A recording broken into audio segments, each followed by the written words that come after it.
ससुरे के हाल का बताई बलम अंग्रेजी में बोलाई।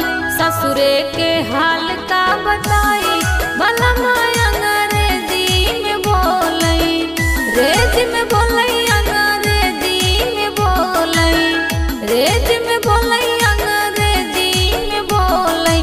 ससुरे के हाल का बताई बलम अंग्रेजी में बोलाई।